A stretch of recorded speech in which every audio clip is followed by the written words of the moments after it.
Hi everyone, this video is for December 9th/10th. So today we are just going to go over some announcements and we're going to go over the hypothesis part of our pathogens and disease project. And the rest of the time will be spent just doing some research. As far as announcements go, the ones I have today are very repetitive. I said them on Monday/Tuesday, but never hurts to hear them again. The deadline for any missing assignments and any quizzes that you haven't taken yet is next Wednesday, December 16th at 11:59 p.m.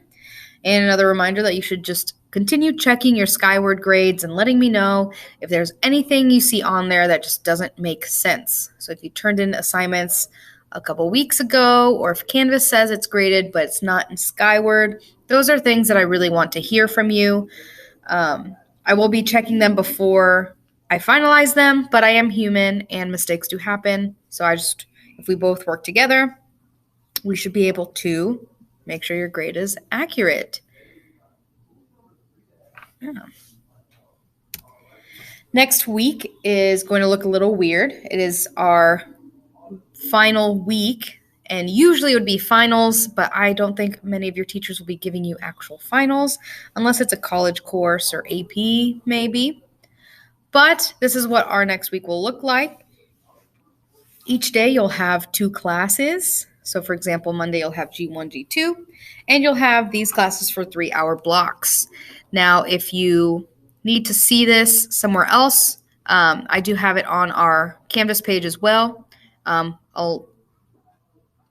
Close to where you need to click on to get to our Zoom class. So it's right there. Can't miss it. If you have any questions about it, please let me know. All right, next we're going to go ahead and continue with this pathogens and disease project. So we'll go over to Canvas and go to modules. You go all the way down. Again, week 17. Here is pathogens and disease final project day 2. So go ahead and click there.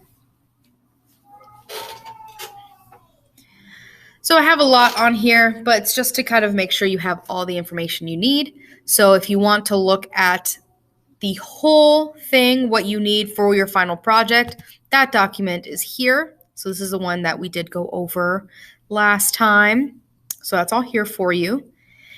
If you weren't here and have absolutely no idea what pathogen you were assigned, or if you just need to look at it again, because sometimes we do, you can click on this button right here, and here's our sign-up sheet. Well, sign-up sheet. I assigned these randomly, but this is where I kept them all.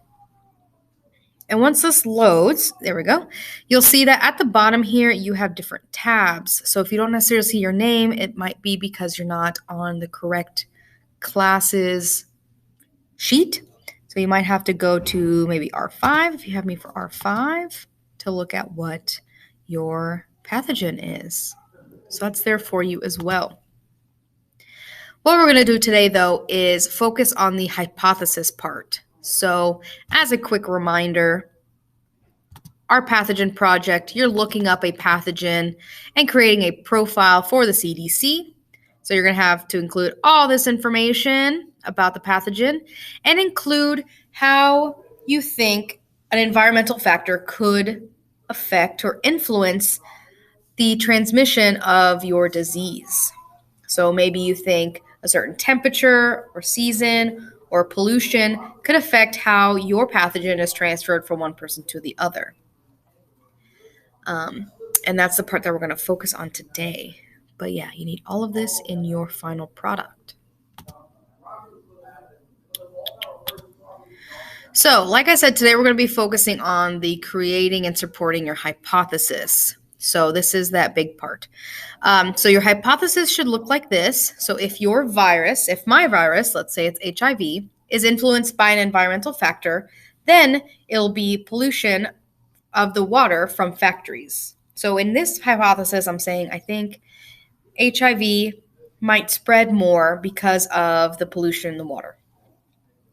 Then I'll do my own research. I'll look up credible websites. Like, for example, here I have the CDC. And I'll find something that talks about the transmission of this disease. and whether it supports my hypothesis or not. So, for example, here, HIV is a sexually transmitted infection that's transmitted by blood or by direct sexual contact. Therefore, my hypothesis is incorrect. This viral infection doesn't have a lot to do with the environment doesn't have a lot to do with environmental factors, but more to do with human to human contact.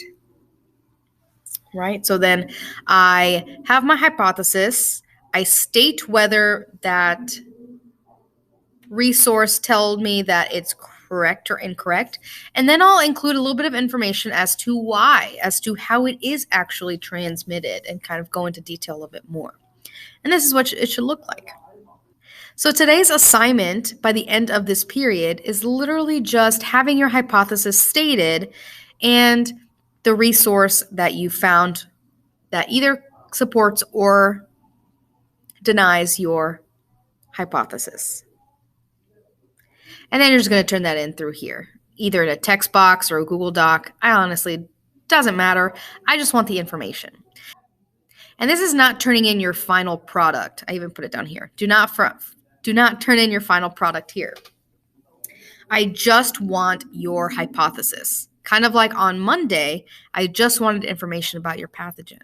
So I'm just trying to make sure that you are staying on top of the information that you need so that on Monday or whenever else you decide to sit down and just finish this project, it's all there for you. So that is what I want for today. Now, if you are getting close to finishing this up, I have a different spot that I want you to turn in your final product. Under modules, all the way down, I have a final project turn-in spot. So when your Google Slides has all the information about your pathogen, has your hypothesis, has your fun facts, has your pictures, and has your sources, and it looks fantastic, and you're ready to show it off, you'll go here and you'll just turn it in. If you have any other questions about this project, please let me know in an email or Canvas message, and I will respond as quickly as I can. Otherwise, good luck and have a great rest of your day.